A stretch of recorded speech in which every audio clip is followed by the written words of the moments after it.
गणनाथा तू विद्या वैभवे समर्थ अध्यात्म विद्येचा परमार्थ मज ಬೋಲವಾವೆ ಕದ್ರ ಅಂದರೆ ಆ ಗಣನಾಥನಿಗೆ ನಮಸ್ಕಾರ ಮಾಡ್ಬೇಕ್ರಿ. ನಾವು ಗಣಪತಿಗೆ ನಮಸ್ಕಾರ ಮಾಡಬೇಕು. ಗಣಪತಿನೇ ಎಲ್ಲ ವೇದಾಂತವನ್ನು ಬರೆದಿದ್ದವನ್ರಿ. ವೇದವ್ಯಾಸರು ಹೇಳ್ಯಾರ ಗಣಪತಿ ಬರ್ದಾನಂತೇಳಿನೇ ಅವನು ವೇದವನ್ನು ಕೈಯಾರೆ ಬರೆದಿದ್ದ ಕಾರಣವಾಗಿ ಪ್ರಥಮ ಜಿರಿ ಅವನು. ಯಾವುದು ಕೆಲಸ ಮಾಡಿದ್ರು ಸಹಿತ ಮೊದಲ ಯಾರಿಗೆ ಮಾಡಬೇಕು? ಗಣಪತಿಗೆ ಮಾಡಬೇಕು. ಗಣಪತಿಗೆ ಎದಕ್ಕೆ ಮಾಡಬೇಕು? ಅವನು ಮೊಟ್ಟ ಮೊದಲು ಎಲ್ಲ ಬರ್ದಾನ್ರಿ. ಅದಕ್ಕಾಗಿ ಮನೆಯಲ್ಲೇ ಆಗಲಿ ಎಲ್ಲೇ ಆಗಲಿ ರೀ, ಒಂದು ಇದನ್ನು ಮನೆ ಓಪನಿಂಗ್ ಮಾಡಿದ್ರು ಮೊದಲು ಯಾರು ಬರಬೇಕು? ಗುರು ಬರಬೇಕ್ರಿ. ಫಸ್ಟ್ ಗುರು ವ್ಯಾಸ ಮಹರ್ಷಿ ಅವ್ನಿಗೆ ಹೇಳಿದಾರ್ರಿ. ವಸಿಷ್ಠ, ಶಕ್ತಿ, ಪರಾಶರ, ವ್ಯಾಸ, ಶುಕಾಮುನಿ. ಆ ವ್ಯಾಸ ಮಹರ್ಷಿ ಫಸ್ಟ್ ಗುರು ಗಣಪತಿ ಅದನ್ನು ಬರೆದಿದ್ದ ಕಾರಣವಾಗಿ ಅವನು ಗುರುನ ಆದಾರಿ. ಅದಕ್ಕಾಗಿ ಗುರುವಿನ ಸ್ಮರಣೆ ಅವ್ರು ಗಣನಾಥದಿಂದ ಮಾಡ್ತಾನ್ರಿ. ಅದಕ್ಕಾಗಿ ವಕ್ರತುಂಡ ಮಹಾಕಾಯ ಸೂರ್ಯಕೋಟಿ ಸಮಪ್ರಭ ನಿರ್ವಿಘ್ನಂ ಕುರುಮೇ ದೇವ ಸರ್ವ ಕಾರ್ಯೇಷು ನಿರ್ವಿಘ್ನವಾಗಿರಿ. ಅದಕ್ಕಾಗಿ ಮನೆಯೊಳಗೆ ನಿಮ್ದು ಏನಾದರೂ ಕಾರ್ಯವದ ರೀ, ನಮ್ಮ ಮಕ್ಕಳದ್ದು ಮದುವೆ ಆಗೋದದ, ಇನ್ನೂ ಅದು ಫಿಕ್ಸ್ ಆಗಿಲ್ಲ, ನಮ್ಮ ಮಕ್ಕಳದ್ದು ಮದುವೆ ಆಗೋ ತನಕ ಗಣಪತಿಗೆ ಒಂದು ದಾಸರ ಹೂ ಏರಿಸಿ ನನ್ನ ಮಗಂದ ಮದುವೆ ಸುಸೂತ್ರ ಆಗ್ಲಪ್ಪ. ಪರೀಕ್ಷೆಗೆ ಹೋಗುವಾಗ ಸಹಿತ ಒಂದು ಕರ್ಕಿ ಇರಲಿ ರೀ. ಕರ್ಕಿಯರು ಎಲ್ಲ ಕಡೆ ಸಿಗ್ತಾವ್ರಿ. ಇಷ್ಟೊಂದು ತಂದಿಟ್ಟು ಫ್ರಿಜ್ನಾಗಿಟ್ಟು ದಿನ 2 ತಿನ್ನಿಸ್ರಿ ದೇವ್ರಿಗೆ. ಆದರೂ ಸಹಿತ ಭಕ್ತಿ ಪ್ರಧಾನ ರೀ, ಮಾಡ್ಬೇಕ್ರಿ. केले शिवाय होत नाही म्हणून पहिला कराव पाहिजे. ಅದಕ್ಕಾಗಿ ಇಲ್ಲಿ ಹೇಳ್ತಾ ಇದ್ದಾರೆ, ಹೇ ಗಣನಾಥ ನೀ ವಿದ್ಯಾ ವೈಭವ್ರಿ. ಅವನು ವಿದ್ಯೆ ಕೇಳ್ಬೇಕ್ರಿ. ಅವನ ಕಡೆ ವಿದ್ಯಾನ ಚಲೋ ರೀ. ರಾಜವಿದ್ಯಾ ರಾಜಗುಹ್ಯ ಯೋಗ ಅಂತ ಹೇಳ್ತಾರ್ರಿ. ಇದು ಜ್ಞಾನಕ್ಕೆ ಅಧ್ಯಾತ್ಮ ವಿದ್ಯಾ ಗುಹ್ಯರಿ. ಇದು ಕಂಡವ್ರಿಗೆ ಗೊತ್ತನೂ ಆಗಂಗಿಲ್ಲ ರೀ.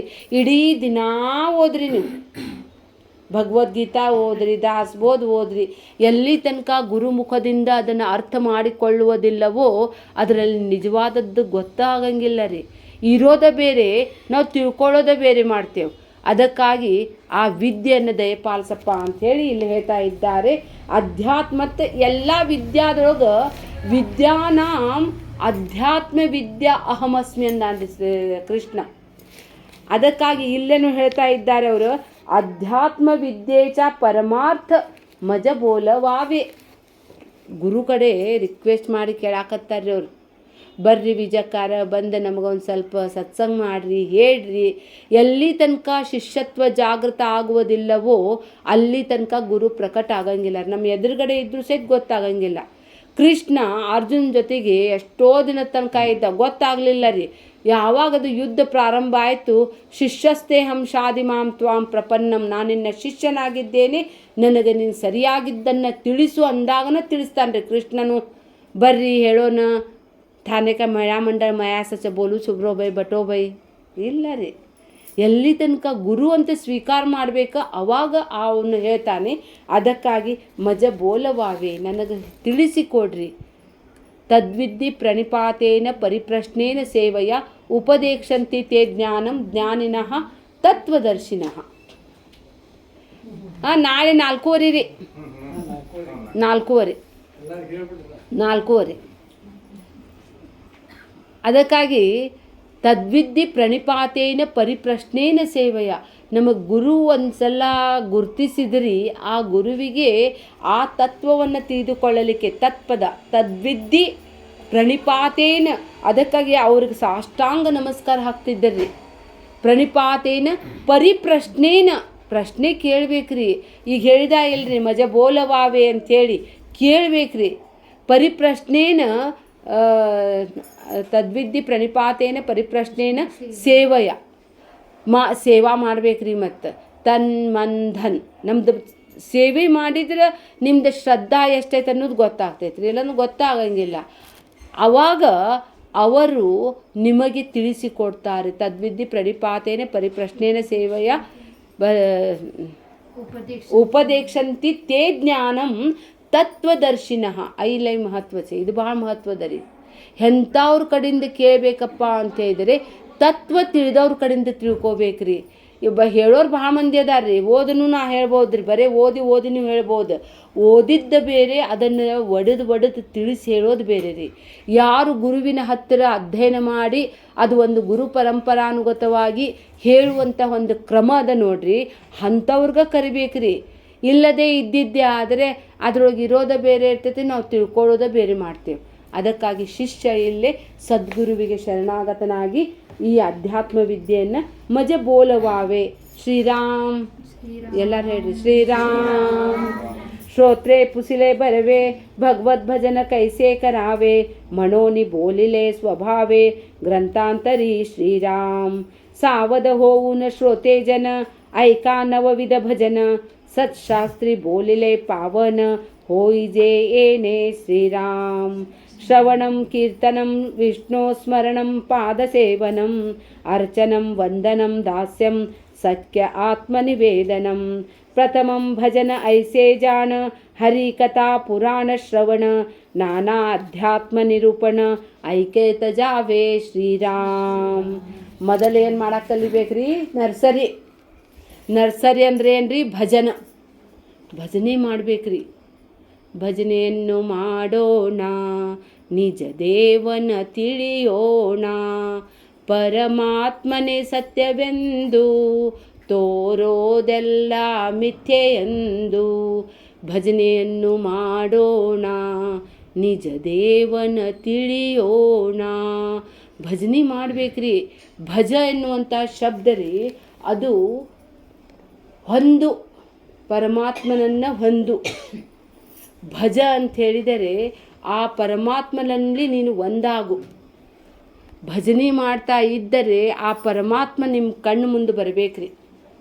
ಪರಮಾತ್ಮ ಹೇಗಿದ್ದಾನೆ, ಎಲ್ಲಿದ್ದಾನೆ, ಭಜನೆ ಮಾಡಿ, ದೇವ್ರದ್ದು ಭಜನೆ ಮಾಡ್ರಿ ಅಂತಾರೆ. ಆದರೆ ದೇವ್ರು ಹೆಂಗೆ ಅದಾರ ಅನ್ನೋದು ಗೊತ್ತಾಗಬೇಕಿಲ್ರಿ. ಭಕ್ತಿ ಮಾಡಂತಾರ್ರಿ, ಬರೀ ಭಾಳ ಪಕ್ಕಾಗ್ಯಾರ್ರಿ ಈಗಿನ ಮಕ್ಕಳು. ಭಾಳ ಅಂದ್ರೆ ಭಾಳ ಪಕ್ಕಾರಿ. ಇಷ್ಟು ಪ್ರಶ್ನೆ ಕೇಳ್ತಾರಂದ್ರೆ ಅಷ್ಟು ಪ್ರಶ್ನೆ ಕೇಳ್ತಾರ್ರಿ. ದೇವ್ರಾಗ ನೈವೇದ್ಯ ಇಡಂತೇಳಿ ತಿಂತಾರ್ರಿ ದೇವ್ರು ಅಂತಾರ್ರಿ. ನಮಗೆ ದೇವ್ರು ತಿನ್ನಂಗಿಲ್ಲ, ದೇವ್ರು ಮಾತಾಡಂಗಿಲ್ಲ. ನಮಗೆ ದೇವ್ರಂತ ಹೇಳಿದ್ರೆ ಬರೀ ಕಲ್ಲಿನ ಮೂರ್ತಿ ಅಂತ ನಾವು ತಿಳ್ಕೊಂಡೇವ್ರಿ. ಆದರೆ ನಮ್ಮ ಭಾರತೀಯ ಸಂಸ್ಕೃತಿಯಲ್ಲಿ ಕೇವಲ ಕಲ್ಲಿನ ಮೂರ್ತಿ ಅಷ್ಟೇ ಅಲ್ಲ ರೀ, ಜೇ ದಿಸೆ ಭೂತ್ ತೇತೆ ಮಾಂಜೆ ಭಗವಂತ. ಎಲ್ಲೆಲ್ಲೂ ನೋಡಲಿ ನಿನ್ನನ್ನೇ ಕಾಣುವೆ, ಪರಮಾತ್ಮನನ್ನೇ ಕಾಣುವೆ. ಬಾನಲ್ಲೂ ನೀನೇ, ಭುವಿಯಲ್ಲೂ ನೀನೇ, ಎಲ್ಲೆಲ್ಲೂ ನೀನೇ, ನನ್ನಲ್ಲಿಯೂ ನೀನೇ ಇದ್ದಿ, ನಿನ್ನಲ್ಲಿಯೂ ನಾನೇ ಇದ್ದೇನೆ. ಪರಮಾತ್ಮನ ಬಿಟ್ಟು ಕೊಟ್ಟು ಏನೇನೂ ಇಲ್ಲ ರೀ. ಪರಮಾತ್ಮ ಅಂತ ಹೇಳಿದರೆ ನಾವು ಮೂರ್ತಿ ಅಂತೇವಲ್ರಿ, ಕಲ್ಲರದ ಅದು ಕಲ್ಲಿನಲ್ಲಿಯೂ ಪರಮಾತ್ಮನಿದ್ದಾನೆ. ಎಲ್ಲೆಲ್ಲೂ ಅದಾನಂತ ಹೇಳಿದ್ರೆ ಕಲ್ಲೊಳಗೂ ಅದಾನ್ರಿ. ಅಂಥ ನಿಷ್ಕೃಷ್ಟ ವಸ್ತುವಿನಲ್ಲಿನೇ ನೋಡ್ತೀರಂತ ಹೇಳಿದ್ರೆ ಎಲ್ಲರೊಳಗೂ ನೋಡೋಕೆ ಸಾಧ್ಯತೆ ಇಲ್ಲರಿ. ಶುನಿ ಚೈವ ಶ್ವಪಾಕೇಶು ಪಂಡಿತ ಸಮದರ್ಶಿನಃ. ನಾಯಿಯಲ್ಲಿಯೂ ಅವನೇ ಇದ್ದಾನೆ, ಕುದುರೆಯಲ್ಲಿಯೂ ಅವನೇ ಇದ್ದಾನೆ, ಇರುವೆಯಲ್ಲಿಯೂ ಅವನೇ ಇದ್ದಾನೆ. ಆ ಬ್ರಹ್ಮಾಜಿವರೆಗೂ ಸಹಿತ ಅವನಿಲ್ಲದೇ ಇರುವಂತಹ ಸ್ಥಳನೇ ಇಲ್ಲ. ಭಕ್ತ ಪ್ರಹ್ಲಾದ್ ನೋಡಿ ಬಂದ್ರಿಲ್ರಿ. ಅವನೇನಂದಾರಿ, ಚರದಲ್ಲಿಯೂ ಅವನೇ ಇದ್ದಾನೆ, ಅಚರದಲ್ಲಿಯೂ ಅವನೇ ಇದ್ದಾನೆ, ಕಂಬದಲ್ಲಿಯೂ ಅವನೇ ಇದ್ದಾನೆ ಅಂದಿದ್ದಕ್ಕೆ ಅವನಂತಾನೆ ಕಂಬದೊಳಗೆ ಇದಾನೇನಂತ ಕೇಳ್ತಾನೆ ಅವರಪ್ಪ. ಅದಾನಂತಾನ್ರಿ, ಅಷ್ಟು ಅವನು ದೃಢ ಇತ್ರಿ. ಅದು ಹೊಡೆದಿದ್ದಕ್ಕೆ ನೋಡ್ರಿ ಅವನ ಫಾರ್ಮ್ ತುಂಬಿದ್ದಾರಿ. ಹಿರಣ್ಯಕಶಿಪು ಫಾರ್ಮ್ ತುಂಬಿದ್ದ. ಅವ ಹಿಂಗ ಆಗ್ಬೇಕಾದ್ರೆ ಹಂಗಾಗಿ ಬಂದಾರಿ ಅವ. ಅವನ ಫಾರ್ಮ್ ನೀವು ಹ್ಯಾಂಗೆ ಅದಕ್ಕೆ ಭಾವಾಚ ಭೂಕ ಅಂತೇವಲ್ರಿ, ಯದ್ ಭಾವಂ ತದ್ಭವತಿ. ಅವನು ಹೇಳಿದ್ದಾರೆ ಬ್ರಹ್ಮಾಜಿಗೆ ತಪಸ್ಸು ಮಾಡಿ, ನನಗೆ ಮನೆಯೊಳಗೂ ಸಾಯಿಸಬಾರ್ದು, ಮನೆ ಹೊರಗೂ ಸಾಯಿಸಬಾರ್ದು, ನನಗೆ ಶಸ್ತ್ರದಿಂದ ಹೊಡಿಬಾರ್ದು, ಅಸ್ತ್ರದಿಂದ. ಶಸ್ತ್ರ ಅಂತ ಹೇಳಿದ್ರೆ ಕೈಯಾಗಿಂದ ಹಿಂಗೆ ರೀ, ಅಸ್ತ್ರ ಅಂತ ಹೇಳಿದ್ರೆ ದೂರ್ಲಿಂದ ಪಿಸ್ತೂಲ ಬಾಣ ಇವ್ರಲಿಂದನೂ ಹೊಡಿಬಾರ್ದು. ನನಗೆ ಮನುಷ್ಯನೂ ಹೊಡಿಬಾರ್ದು, ನನಗೆ ಪ್ರಾಣಿನೂ ಹೊಡಿಬಾರ್ದು, ನನಗೆ ಹಗಲ್ನಾಗೂ ಹೊಡಿಬಾರ್ದು, ನನಗೆ ರಾತ್ರಿಗೂ ಹೊಡಿಬಾರ್ದು, ನನಗೆ ಆಕಾಶನಾಗೂ ಹೊಡಿಬಾರ್ದು, ನನಗೆ ಭೂಮಿ ಮೇಲೇನೂ ಹೊಡಿಬಾರ್ದು. ಎಲ್ಲ ಫಾರ್ಮ್ ತುಂಬಿದ್ದ. ಅವ ಬರೀಲೆ ಮಗನ ಅಂದ ದೇವ್ರು ಬರಿದ. ಅದು ಹ್ಯಾಂಗಿತ್ತು ಹಂಗೆ ಬಂದಾರಿ ಅವ. ಅವನು ಸಹಿತ ಸಿಂಹದ ಮುಖ, ಅವ್ನಿಗೇನು ಬೇಕಾದ ಮಾಡಕ್ಕೆ ಬರ್ತೈತ್ರಿ. ಪರಮಾತ್ಮ ರೀ, ಸರ್ವಶಕ್ತದಾನ್ರಿ ಅವ. ಅವನ ಸಿಂಹದ ಮುಖ ಇತ್ತು, ಮನುಷ್ಯ. ಇವನು ಮನುಷ್ಯ ಅನ್ಬೇಕೋ ಏನು ಪ್ರಾಣಿ ಅನ್ಬೇಕ್ರಿ, ಎರಡೂ ಅಲ್ರಿ ಅವ. ಆಮೇಲೆ ಹೊಸ್ತಲಾರಿ ಹೊರಗೈತೋ ಒಳಗೈತ್ರಿ, ಅದು ಒಳಗೈತೋ ಹೊರಗೆ ಅದೂ ಇಲ್ಲ ರೀ. ಅವನು ಇದರ ಮೇಲೆ ಹೊಸ್ಲದ ಮೇಲೆ ಕೂಡ್ತಾನಲ್ರಿ, ಅದು ಆಕಾಶನೂ ಅಲ್ಲ ಭೂಮಿ ಮೇಲೆನೂ ಕುಂತಿಲ್ರಿ ಅವ. ಆಮೇಲೆ ಶಸ್ತ್ರ ಅಲ್ಲ ಅಸ್ತ್ರ ಅಲ್ಲ ರೀ, ಉಗುರ್ರಿ. ಸಜೀವಲ್ಲ, ಸಜೀವಲ್ಲ ನಿರ್ಜೀವಲ್ಲ ರೀ. ಇವತ್ತು ಕಟ್ ಮಾಡಿದ್ರೆ ಚೆಲ್ಲಿದ್ರೆ ಸಾಯ್ತಾವ್ರಿ ಇವತ್ತೇನು ಇದೆ. ಆದ್ರೆ ಇರೋ ತನಕ ಸ್ವಲ್ಪ ಇಲ್ಲೇ ಕ್ರಾಶ್ ಆಗಲಿ ಅಂತ ಅನ್ನಿಸ್ತೈತೆ ರೀ. ಇದು ಸಜೀವ ಅನ್ನಕ್ಕೂ ಬರೋಂಗಿಲ್ಲ, ಇತ್ತಾಗ ನಿರ್ಜೀವ ಅನ್ನಕ್ಕೂ ಬರೋಂಗಿಲ್ಲ. ಹಗಲ್ನು ಮೂರು ಸಂಜೆಗೆ ರೀ ಒಂದು ಸ್ವಲ್ಪ ಬೆಳಕೂ ಇರ್ತೈತಿ, ಒಂದು ಸ್ವಲ್ಪ ಕತ್ಲನೂ ಇರ್ತೈತಿ ರೀ. ಯಾರು ರೊಕ್ಕ ಕೊಡಕ್ಕೆ ಬಂದು ಇಸ್ಕೊಂಡಿರ್ತೀವಿ ನೋಡ್ರಿ, ಅವ್ರು ನಮ್ದು ನೀವು ಕೊಟ್ಟಿದ್ದ ರೊಕ್ಕ, ನಾ ಕೊಟ್ಟಿದ್ದು ರೊಕ್ಕ ಕೊಡ್ರಿ ಅಂತೆ, ಈಗ ಸಂಜೆ ಆಗೈತೆ ರೀ ಅಂತ ಹೇಳ್ತಾರೆ ರೀ. ಅಂದ್ರೆ ಕೊಡಾಕೊಲ್ಲೆ ಅಂಥೇಳಿ ಅದ ನಾವು ಇಸ್ಕೊಳ್ಳೋದೈತ್ರಿ. ಇನ್ನೂ ಹಗಲೈತವ್ರಿ, ಬೆಳಕೈತೆ ಕೊಡ್ರಿ ಅಂತೀವ್ರಿ ನಾವು. ಅಂದರೆ ಹಗಲು ಅಲ್ಲ ರಾತ್ರಿನೂ ಅಲ್ಲ, ಹಂಗೆ ಕೇಳಿದ್ದಕ್ಕನ ಹಂಗೆ ಬರ್ತೈತ್ರಿ ದೇವ್ರು. ಅದಕ್ಕಾಗಿ ದೇವರು ಎಲ್ಲೆಲ್ಲೂ ಇದ್ದಾನ್ರಿ. ಆದರೆ ತಿಳ್ಕೋಬೇಕ್ರಿ. ಹೇಗೆ ಪರಮಾತ್ಮ ಸ ಏಕೋ ನಾರಾಯಣ ನದ್ವಿತೀಯೋ ಓಸ್ತಿ ಕಶ್ಚಿತ್ ಅಂತ ಹೇಳ್ತಾರೆ. ಪರಮಾತ್ಮ ಒಬ್ಬನೇ ಇದ್ದಾನೆ. ಹೇಗೆ ಉದಾಹರಣೆಗೆ ಕರೆಂಟ್ ಒಂದದ ರೀ, ಕರೆಂಟ್ ಇರೋದು ಒಂದದ. ಅದು ಈ ಲೈಟ್ನಾಗ ಉದ್ದ ಲೈಟ್ನಾಗ ಹೋದ್ರೂ ಸಹಿತ ಅದು ಕರೆಂಟನ ರೀ. ದೊಡ್ಡ ಬಲ್ಪ್ನಾಗ ಹೋದ್ರೂ ಕರೆಂಟ ರೀ. ಜೀರೋ ಬಲ್ಪ್ನಾಗ ಕರೆಂಟ ರೀ. ಆಮೇಲೆ ಏನು ರೀ ಗ್ರ್ಯಾಂಡರ್ನ್ಯಾಗೂ ಅದ ಕರೆಂಟ್. ಅದು ಫ್ಯಾನ್ ತಂಪಾಗುವಾಗ ಅದು ಕರೆಂಟ್. ಇಸ್ತ್ರಿ ಒಳಗೆ ಬಿಸಿ ಒಳಗೂ ಕರೆಂಟ್. ಏನು ಬಿಸಿ ಅದನೋ ತಣ್ಣಗದನೋ ಬೆಳಕದನೋ ಏನಿಲ್ಲ ರೀ. ಆದ್ರೆ ಅದು ಇಲ್ದ ಏನೂ ಇಲ್ಲ ರೀ. ಕರೆಂಟ್ ನೋಡಿರಿ ಇಲ್ರಿ, ನೋಡಿಲ್ಲ ರೀ, ಮುಟ್ಟಿ ನೋಡ್ರಿ ಕರೆಂಟ ಆಗ್ತೀರಿ.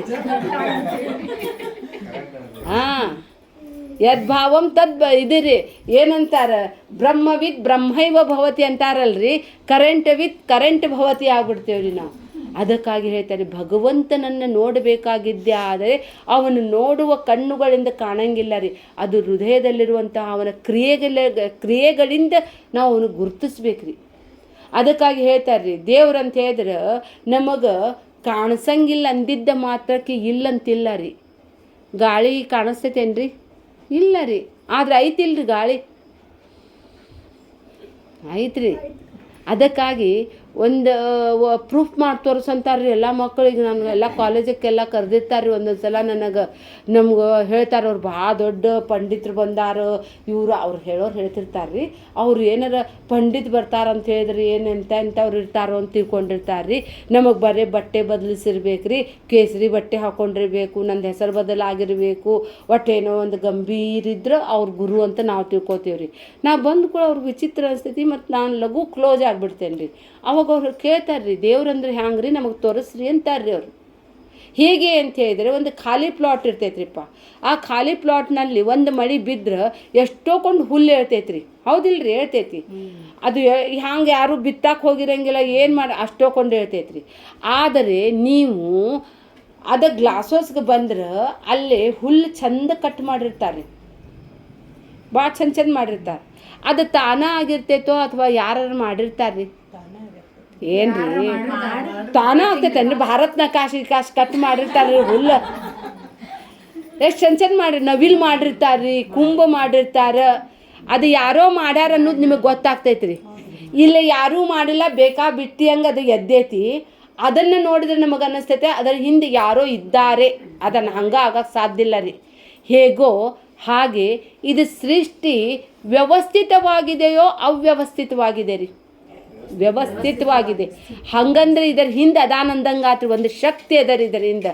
ಅದು ಸೂರ್ಯೋದಯ ಆಗ್ತೈತಿ, ಸೂರ್ಯಾಸ್ತ ಆಗ್ತೈತಿ, ಹಗಲಾಗ್ತೈತಿ, ರಾತ್ರಿ ಆಗ್ತೈತಿ. ಅದರಂತೆಯೇ ಅಮಾವಾಸ್ಯೆ ಆಗ್ತಾವೆ, ಹುಣ್ಣಿಮೆ ಆಗ್ತಾವೆ. ಹಂಗೆ ಬೇಸಿಗೆ ಕಾಲ, ಚಳಿಗಾಲ, ಮಳೆಗಾಲ ಇವು ಕ್ರಮವಾಗಿನ ಆಗ್ತಾವೆ. ಒಂದು ಮಗು ಹುಟ್ಟಬೇಕಂತ ಹೇಳಿದ್ರೆ ಅದಕ್ಕೆ 9 ತಿಂಗಳಾನ ರೀ, 12 ತಿಂಗಳು ಇರಂಗಿಲ್ಲ ರೀ. ವ್ಯವಸ್ಥಿತದ ರೀ, ಒಂದು ನಿಯಮದ ರೀ. ಲಾ ಈಸ್ ಲಾರ್ಡ್, ಅದ ಪರಮಾತ್ಮ ರೀ. ಹೇಗೆ ಗೊತ್ತಾಗುತ್ತದೆಯೋ ಹಾಗೆ ಆ ಪರಮಾತ್ಮನನ್ನು ಗುರುತಿಸ್ಬೇಕ್ರಿ ನಾವು. ಅಯ್ಯೋ 5 ಬೆರಳು ಎದಕ್ಕೆ ಮಾಡಿದ, ಹಿಂಗೆ ಎದಕ್ಕೆ ಮಾಡಿ, ಇನ್ನೂ ಲಾಜಿಕ್ ಗೊತ್ತಿಲ್ಲ ರೀ ಯಾರಿಗೂ. ಮಗು 9 ಒಂದೊಂದು ತಿಂಗ್ಳಕ್ಕೆ ಬೇರೆ ಬೇರೆ ಬೇರೆ ಬೇರೆ ರೀ. ಹೊಟ್ಟೆಯಾಗಿದ್ದಂಗೆ ಸ್ಕ್ಯಾನಿಂಗ್ ಮಾಡಿಸಿದ್ರೆ ಬೇರೆ ಬೇರೆ ಬರ್ತೈತ್ರಿ. ಆಮೇಲೆ ಬರ್ತಾ 1 ತಿಂಗಳದ್ದು ಕೂಸ ಬೇರೆ, 2 ತಿಂಗಳದ್ದು ಕೂಸ ಬೇರೆ, ಹಂಗೆ ಇಷ್ಟ ಈಗ ನಾನು 62 ವರ್ಷದ ಕೂಸ ಬೇರೆ, ಆಮೇಲೆ 80 ವರ್ಷದ ಕೂಸ ಬೇರೆ, ಎಲ್ಲ ಬೇರೆ ಬೇರೆ. ಯಾರು ಮಾಡ್ತಾರೆ ರೀ? ಭಗವಂತ ಮಾಡ್ತಾನೆ ರೀ. ನೀವು ಊಟ ಮಾಡ್ತೀರಿ ಖರೆ, ಊಟ ಮಾಡೋದು ನಮ್ಮ ಕೈ ಆಗೈತ್ರಿ, ಬೇಕಾದಷ್ಟು ತಿನ್ನಿರಿ ನೀವು, ಆದ್ರೆ ಅದು ಪಚನ ಮಾಡೋದು ಯಾರ ಕೈ ಆಗೈತ್ರಿ? ಅದು ಪಚನ ಮಾಡಿ ಅದು ರಕ್ತ ಮಾಡಿ ಅದ್ರೊಳಗೆ ವಿಟ್ಯಾಮಿನ್ ಡಿವೈಡ್ ಮಾಡ್ತೈತ್ರಿ. ನಾವು ಡಾಕ್ಟರ್ ಕಡೆ ಹೋದ್ರೆ ನಮಗೆ ಹೇಳ್ತಾನೆ, ಹಿಂಗೆ ನೋಡಿ ಹೆಮೋಗ್ಲೋಬಿನ್ ಕಡಿಮೆ ಆಗೈತ್ರಿ, ಹಿಂಗೆ ನೋಡಿ ಕ್ಯಾಲ್ಸಿಯಂ ಕಡಿಮೆ ಆಗೈತ್ರಿ, ಅದು ಎಲ್ಲ ಸಪ್ಲೈ ಮಾಡ್ತೈತ್ರಿ. ಯಾರು ಮಾಡ್ತಾರ್ರಿ? ಪರಮಾತ್ಮ ಮಾಡ್ತಾನ್ರಿ. ಅಲ್ಲಿರುವಂಥ ಈಶ್ವರ ಹೃದಯ ತಿಷ್ಠತಿ. ಆ ಪರಮಾತ್ಮ ಎಲ್ಲಿ ಹುಡುಕಬೇಕಾಗಿಲ್ಲ. ಆ ಪರಮಾತ್ಮ ಇಲ್ಲಿದ್ದಾಗ ವ್ಯಷ್ಟಿ, ಅಲ್ಲಿ ಹೊರಗಿದ್ದಾಗ ಸಮಷ್ಟಿರಿ. ಎಂಥ ಚಂದ ಮೂರ್ತಿ ಅದ ನೋಡ್ರಿ. ಭಾಳ ವರ್ಣನೆ ಮಾಡಿದ್ದದ ರೀ ಇದ್ರಾಗ. ಇದು ಒಂದು ದಾಸ್ಬೋದು ಓದಿದರ, ಇದು ಒಂದು ದಾಸ್ಬೋದು ಅರ್ಥ ಮಾಡ್ಕೊಂಡ್ರೆ PhD ಮಾಡಿದ್ದಷ್ಟು ಜ್ಞಾನದರ ಇದ್ರಾಗ. ಇಂಥದ್ದು ಹೇಳಿಲ್ಲ ಅಂತಿಲ್ಲ ರೀ ರಾಮದಾಸ್ ಸ್ವಾಮೀಜಿ, ಭಾಳ ಹೇಳ್ಯಾರ್ರಿ. ಅದಕ್ಕಾಗಿ ಈ ಜ್ಞಾನವನ್ನು ತೆಗೆದುಕೊಳ್ಳಬೇಕಾಗಿದ್ದೇ ಆದರೆ ಮೊದಲು ಏನು ಮಾಡಬೇಕು? ಶ್ರವಣವೇ ಮೊದಲನೇ